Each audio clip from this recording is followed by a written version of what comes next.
What is up guys, EpicMedz here and welcome to a brand new video on the channel. Today I'm going to be giving you my build and guide for Iggy and Scorch. You can see the cards on your screen. We've got health potion, mana potion, we've got a cast token, scout's ward, 3 meltdowns, an Armavore, drink the spirit, and finally Asher the witch. We're going to start off with a health potion, a mana potion, and a cast token. And the first bit of action comes in middle lane on the enemy Chimera. I use my flame turret to get a nice easy kill on him, and straight after that he comes back for more and I kill him very easily with my basic attack for my second kill of the game. And right after that I decide to go back to base to get some upgrades. I'm going to start with a very useful card, and that's going to be Armavore. Not only does it give you attack speed, but it also has a passive which grants you 6 mana every time you deal a basic attack.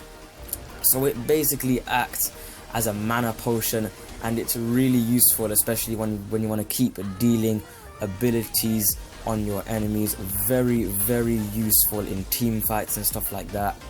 Now Chimera is just so stupid in this match. He keeps getting killed by me so many times. And as you saw, I used my oil spill ability to place some oil on Chimera, and then I used my basic attack, which basically put him on fire and dealt some nice damage over time. It's a really useful combo when you want to deal a lot of damage at once. And we finish off our Armavore with 2 more minor kinetics. Now our left tower is under pressure. I deal with enemy Chimera, but then Aurora tried to attack the tower, and she gets attacked by my turrets, and then she decides to back off a little bit. We don't manage to get her. Morigesh could have got her if she had her ultimate. But now I actually want to talk about Iggy's flame turrets, because they got buffed in the most recent update. They actually have proper health now rather than the Pip's health. So now I can't remember the exact amount of health, but it's actually super useful because now the turrets can survive a little bit more longer, and you can actually push lanes much better. As you can see, just use turrets, place 1 or 2 down, they get rid of minion waves so easily. You can see we've got so many minions pushing up on the left. And really, when you play Iggy and Scorch, like pushing up lanes should be your main priority and killing should be secondary. But obviously when you've got the chance, go for the kills, as we do here on Chimera. And I use my ultimate. And one really good thing about Iggy's ultimate is that actually when it finishes, it has a knockback which is going to push enemies back, allowing them to be out of position, meaning your teammates can finish them off, as Murdoch gets pushed into the wall. But I decide to not push up any further because I'm on low health. Now after a bit of defending, I actually get an assist on the enemy Riptor. I actually don't know how I got it. I think because I attacked him before. But yeah, that was really nice. An extra assist for doing absolutely nothing. Got 6 nice and juicy points to spend. We're going to use them on our first meltdown, which is gonna give us some power and ability pen. And basically what ability pen does is it goes through enemy heroes' armor, meaning you deal more damage. Now I didn't really know how to build Iggy and Scorch, just letting you know. I mainly put in damage, but that's probably not the main way to build him. But I decided, you know what, I'm gonna mess around, try and build some damage. By the way, I'm gonna leave the build in the description so you can change a few cards up if you want to suit your needs, as we got our first death sadly from the enemy Aurora. But that's not a problem. We finish off our meltdown with 2 more shocks, and now we've got a team fight in the middle lane.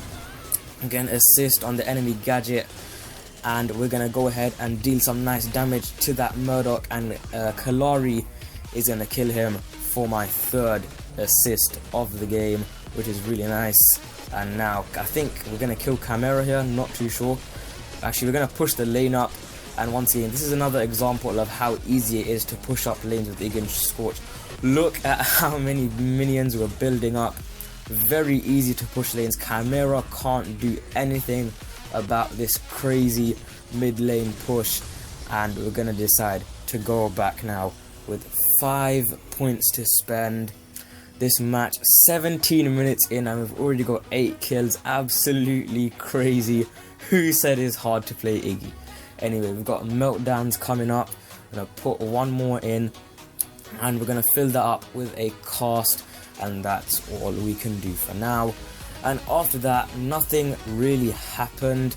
I just decided to go back once again and finish that Meltdown off with a dire shock and a minor cast to give us even more ability pen and some more power as well.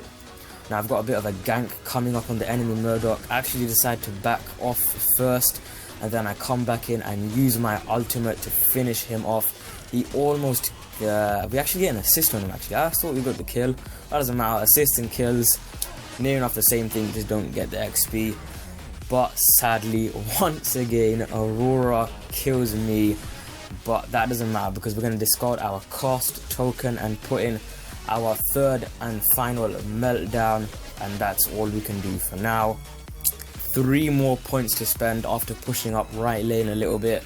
We're going to spend those on our third Meltdown. I'm going to put in a strike and 1 more minor cast, and I actually don't finish this card at the end of the game. I forget to fill it up, and all you want to do is finish it off with a major shock. And by the way, that card image is very outdated. It doesn't give 48 ability pen, it's actually going to give you 6.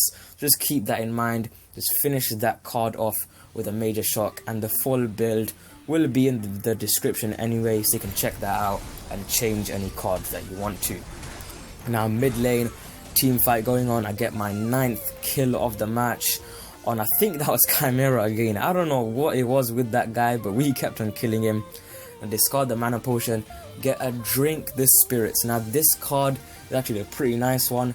It's gonna give us some health and some mana, and basically its passive is every time you kill a unit, which is a minion or a hero, you're gonna get some health regen. As you can see on the bottom of your screen, we get some nice regen as we get our 10th kill on the enemy Murdoch. And here's a good example of Drink the Spirits in action. You can see we're getting some crazy ability, it's called health regen, as we kill the enemy Murdoch. It's really helping us survive, even though we have full health. I mean, think about it, in a team fight you're gonna need some health regen. Now here it's a very unlucky kill here. We get killed by the enemy Murdoch. He uses his ultimate right on the other side of the map. We're gonna get an Ash of the Witch. Now this is one of my favorite cards in the game at the moment, and basically what it does is every time you use an ability, it's gonna put a slow on the enemy hero you're damaging. You can see we're doing that to Chimera. He's basically stuck, he can't do anything, as we get our 12th kill of the game.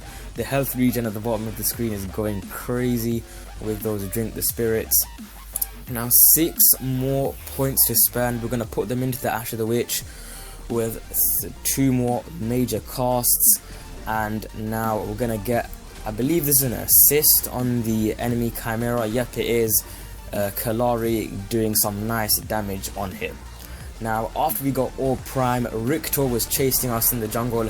I get him for my 13th kill, but sadly I don't get away from the enemy Aurora. I don't know, she kept on killing me this game.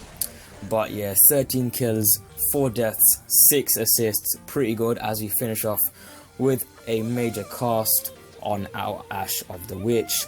Sadly we're gonna lose the game, but it doesn't matter. We had fun and played well with Iggy, and that's what's important.